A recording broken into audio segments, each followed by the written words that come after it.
can turn the world on with her smile? Who can take a nothing day and suddenly make it all seem worthwhile? Well, it's you, girl, and you should know it. With each glance and every little movement you show it. Love is all around, no need to waste it. You can never tell, why don't you take it? You're gonna make it after all. You're gonna make it after all.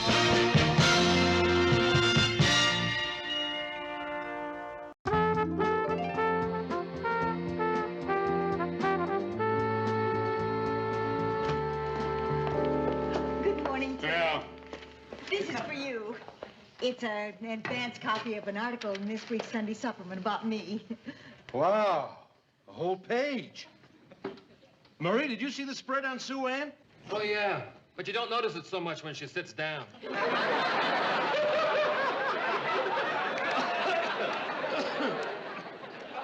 This article has put me in such a good mood, I'm not going to bother to trade insults with you about our respective physical shortcomings. Oh. Is Lou in? Yeah, he is. What are you doing? Just checking my lipstick, dear. Marie. Says here Sue Ann makes $47,000 a year. That's $2,000 more than I make. That's obscene. That's outrageous. She doesn't deserve it. Ted, don't come to me for sympathy. You make twice as much as I make. Murray, there's no place in this business for petty jealousy. Hey, Sue Ann, that's really a great article. Say, tell me, is it really all accurate what they say here? Well, not entirely. They did get a couple of things wrong, especially the part about the salary. I earn much more than that. That's not fair, Murray. Sue Ann makes more money than me. I mean, don't get me wrong, I'm not a male chauvinist. I think a woman should get paid what she's worth. I just don't believe any woman is worth more than a man. Good morning. Mary, do you know what Sue Ann takes home every week? 3 sailors, a tree surgeon, and the boy in the mailroom. Mr. Grant, you know that story on organized crime in the Twin Cities you wanted us to do? Yeah, what about it? Well, I think I have a lead. I met yesterday with a man who used to be involved with them. He's retired now. Well, what'd he say? Well, he didn't trust me at first. He said that the people in the news media are always giving a very negative view of what they do. You know, the bad things, how they're always killing people. He said just once, why don't you mention how many people we don't kill? Point. Anyway, here's a summary of everything he told me. I think we have the makings of a terrific documentary. Hey, this is great, Mary, great. He told me something else that really disturbs me. What's that? Well, he said that they send a lot of people to medical school, law school, pay their tuitions. Oh, yeah, sure. An old story. Then the mob's got a hold on them if they need them. So what else is new? Well, so what else is new is that he told me that one of the people they sent to law school about 15 years ago was, and boy, this is hard to believe, Brian Nordquist. Congressman Brian Nordquist? Yeah, I mean, it really shattered me. Why? Because I know the man. I know his family. I went to college with his wife. I mean, I really believe in him. I've worked in every one of his campaigns. I just can't believe I misjudged someone like that. Oh, we all make mistakes, Mary. I once voted for Miss Reingold and found out later that she was a female impersonator. And a darn good one, I might add. Mr. Grant, don't be funny. I mean, if this should get out about Brian, it could ruin his whole political career. What do you mean, if it gets out? This is a great news story if it's true. Oh, no. No, Mr. Grant, what I told you was in confidence. That wasn't part of the story. Mary, it is now. Mary, this is news. The people have a right to know. All right. Don't you at least owe it to Brian to get his side of it? A denial, at least? Okay. Set up a meeting. I'll call him right now.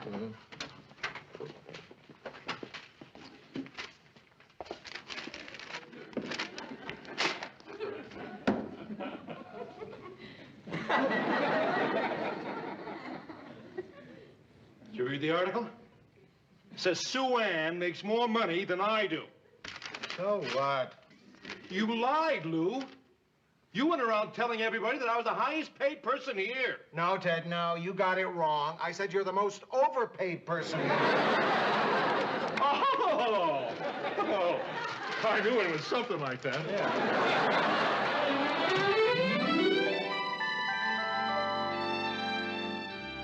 All I ask is that you don't prejudge the guy, Mr. Grant. Just keep an open mind. Be fair. See, I remember when Gail, that's his wife, and I were freshmen in college, he really wanted to go out with Brian. Even then, he was student body president. Mary, will you stop with all the folklore about Brian Nordquist? I told you I was going to be open-minded Well, about I'm just this. trying to show you how honest he's always been. Anyway, they went out on their first date, and the car ran out of gas, way out in some isolated place. But across the road, there was a construction site. And Gail wanted him to siphon gas out of one of the tractors. So? Brian wouldn't do it. Instead, they waited in the cold for hours until help came.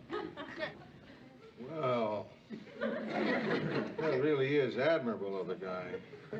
I mean, to prefer huddling in a car with a beautiful girl to sucking gasoline to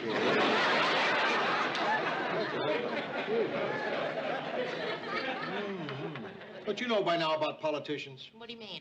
Professional charmers. They can make you believe anything.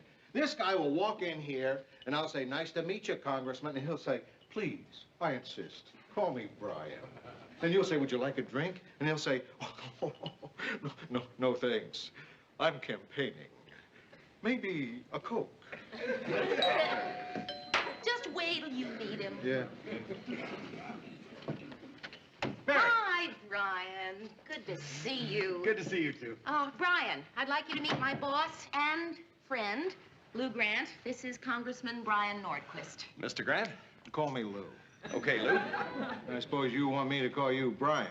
Well, as a matter of fact, I kind of like the sound of congressman, if you don't mind. I worked so hard to get it. Can I get you a drink? I'll have a scotch. I am campaigning. You better make that a double. Gail says hello, Mary. She wanted to come tonight, but she has a meeting. Oh? What kind of meeting? PTA. PTA. How's little Billy? Terrific. He's got the best batting average on his little league team. Oh, did you hear that, Mr. Grant? Little Lee. And how's little Sharon? Wonderful. She just joined the Girl Scouts. No. And little Linda? She's taking ballet. Oh, and how's little Billy? You already asked about little Bill. Right. I think Lou'd probably like to get down to business. I was thinking about it on the way over here tonight.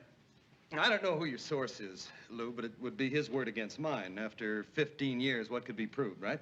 Right. What could be proved? Well, what the hell? Why play games? Listen, I was a slum kid. No money, no way in the world to get through college, law school. Had a buddy in high school. Turned out his uncle was a part of the syndicate. They offered, I took it. And it's true. But it's also very straightforward. Mary, you ever pay it back? It took me 3 years, but I did it. Can you prove it? They don't take checks, Lou. Did they ever come to you for favors, deals, huh? Once, I said no, that was it. Well, there you are. Where are we? You've got a story and I've got an election. Now, you run the story. I might not win the election, so I'd rather you didn't. But it's your decision. Listen, I have to run. I've got a fundraiser in a few minutes. Thanks for the drink, Mary. So long, Lou. Brian, thank you for stopping by, and thank you for clearing up what I'm sure we all agree was a very minor, very unimportant... I'm gonna air it, Congressman. Mr. Grant. I'm gonna put it on. Oh, but you can't. That's all right, Mary. Lou, if I had your job, I think I'd do the same thing. Would you mind telling me something? How did you two find out about this whole thing? It comes from a guy who used to be connected with the mob. Mob, huh? That's funny. I knew they robbed and killed and beat people up. I never knew they gossiped.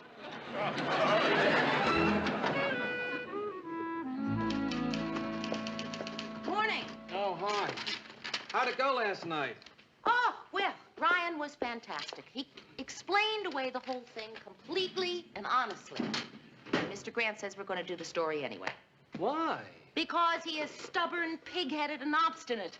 Well, as long as Lou had a good reason. Murray, I've never fought him on a story before, but I am going to fight him on this one. And what's more, I'm going to whip him. You're gonna whip Lou Grant? Ooh, need any help?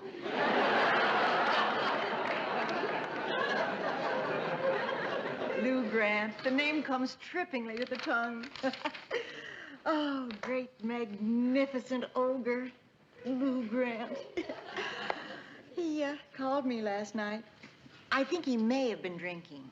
What makes you think that? He called her, didn't he? Sue Ann, did you ever think you might be a more attractive woman if you didn't earn quite as much? You just wait, Murray. When Mr. Grant walks through that door, I'm going to win my fight.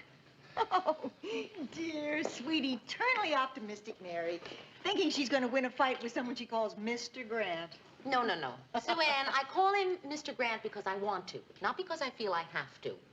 I started calling him Mr. Grant 6 years ago. It was comfortable then, it's comfortable now. It's what I want to call him, it's what I'm going to call him. Lou. You talking to me? Yes, Mr. Grant. Could I talk to you, Lou? No, it's about your friend Nordquist. Lou, you were so cute when you called me last night. Oh, I called you by accident. I didn't know it was your number written on the wall.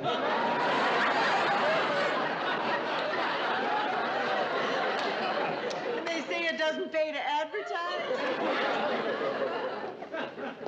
You start on a Nordquist story, Murray. Murray, don't you write a thing until I discuss it with Lou.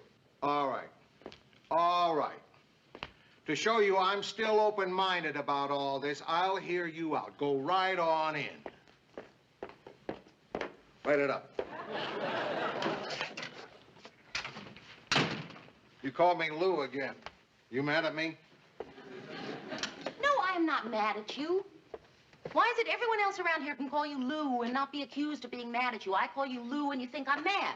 Then you're not mad. You bet I am.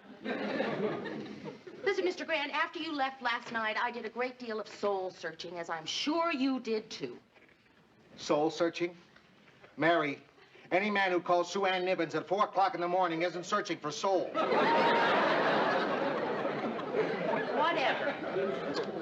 Did it ever occur to you, Mr. Grant, to take into account all the good Brian Nordquist has done for this community, and quite possibly in the future for this country? Yes, yes. But it also occurred to me that it isn't our job to decide what's best for the country. It's our job to put out the news and let the country decide. No, we just got to talk about more money. Ted, you're not getting any more money. Mr. Grant, you are doing a great injustice to a fine man. My mind is made up. But he is respected and admired by everybody in this city. In this state. Yes, in this country. I'm sorry. Well, if you're going to let this happen, then I can't stand by and be a party to it. The case is closed, Mary. Then I quit.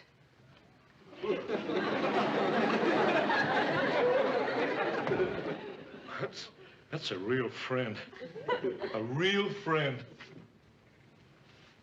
Say, now that Mary's off the payroll, maybe you can afford to give me that raise. Oh, I guess not.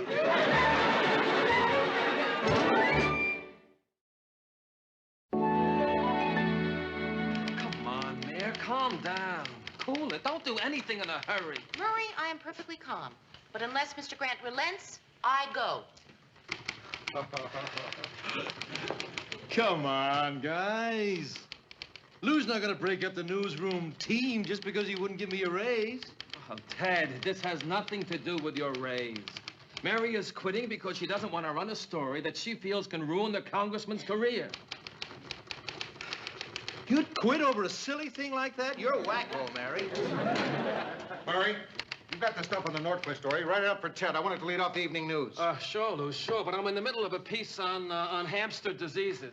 And then I've got a human interest thing I have to do about this retired dentist who's just completed a mural of Hubert Humphrey made entirely of old teeth. But after that, Lou, I'll be very happy. Murray. Now? Now.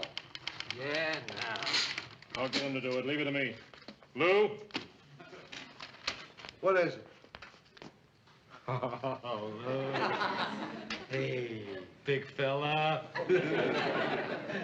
Sure. You know? You follow me?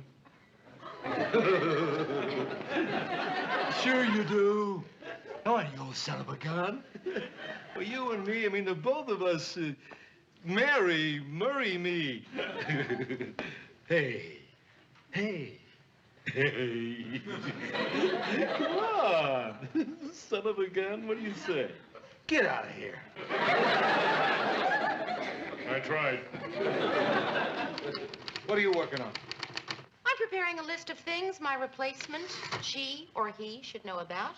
Mostly schedules, technical things like that. I sort of go into the philosophy of working here, how it's necessary to eliminate any feelings of, well, humanity. To become a cog in an impersonal machine, just grind it out, unthinking, uncaring. All right. Lou, are you sure you want me to write this? Forget it, Murray. I'll write the story myself. And read it on the air, too? All right.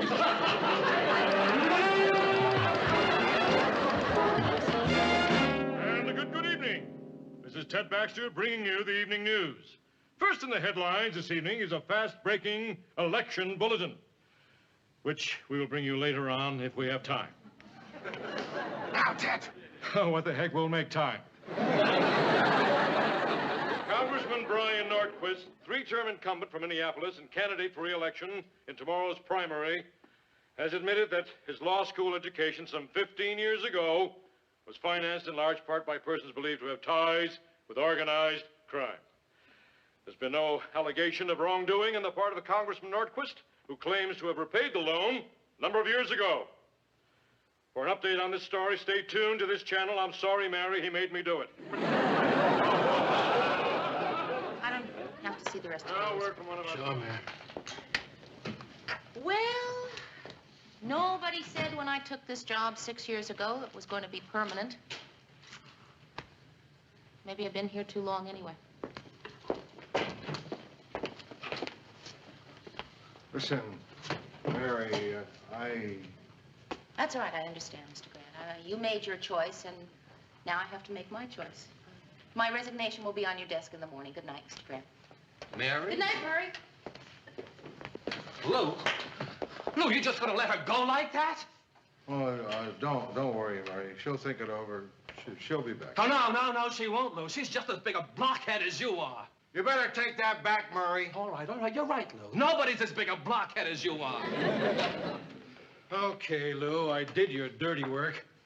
Now do I get that raise? Now, Ted, you are treating the most dedicated, caring person around here. The backbone of this whole operation like dirt. You ought to be ashamed of yourself, Lou.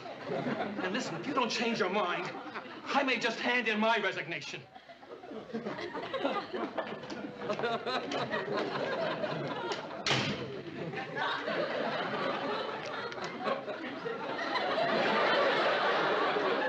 you hear that? The good Lord has blessed me with many friends. Now, damn one of them has any pull around here.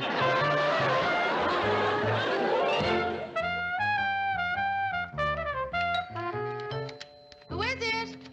Lou. Grant.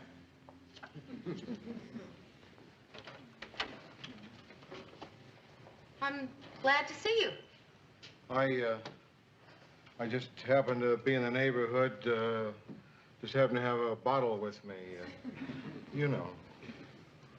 Would you like a drink? It's champagne. I don't drink champagne. Then why did you bring it? Because you're not the kind of girl a guy brings a bottle of gin to. Well, come in.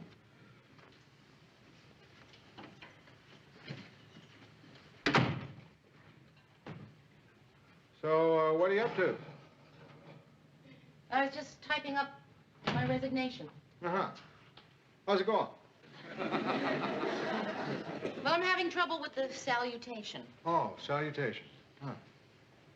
I tried, dear Mr. Grant, but, you know, that sounds too...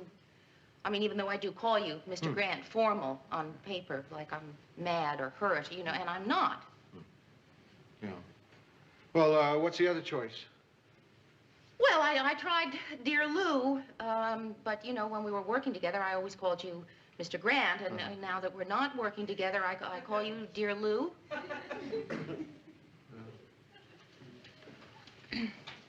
Well, I don't know. Try it out loud.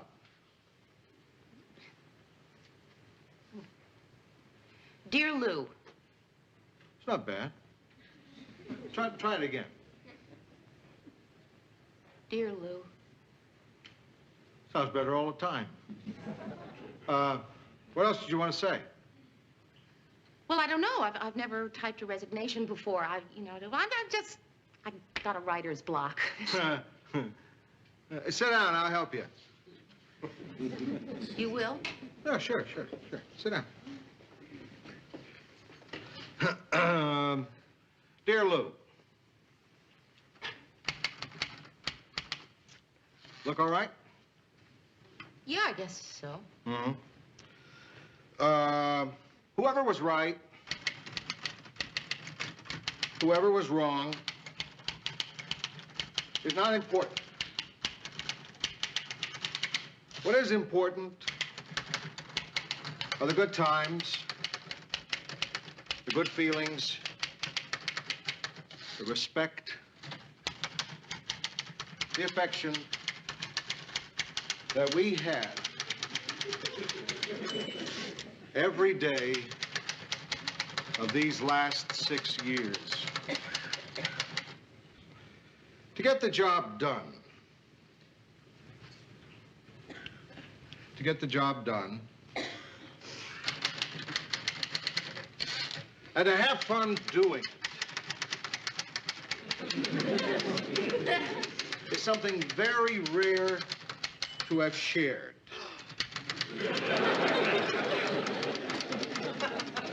I hope we both keep this alive and carry it with us wherever we go. With these thoughts, please accept my resignation. Mary.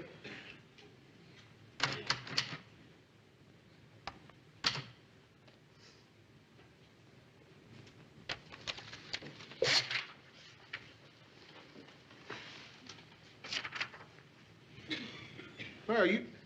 You really gonna do this? Yes, Why? because I have to.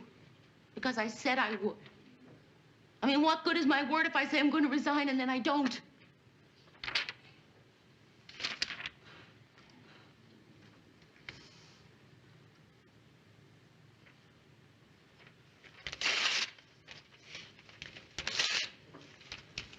What are you doing?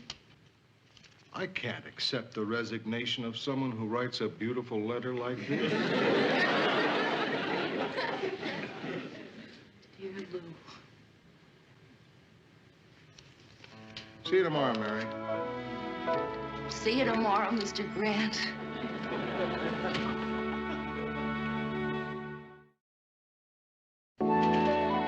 Good friend Nordquist's ahead by a mile. You're kidding. Huh? After the story we did on him? Well, I guess the voters don't care what a politician did then, just as long as they like what he's doing now. Or more likely that nobody listens to Ted. Okay, Lou. We're gonna have a showdown on the question of my raise, and we're gonna have it right now. Hey, Ted, you hear the good news? Mary isn't quitting. Oh, that's nice. Well, do I get that raise or not? No, Ted, forget it. Okay. I see how things work around here. The only way to get results from you is by threats. Now, hear this. Either I get that raise or I quit. No raise. Very well, I quit.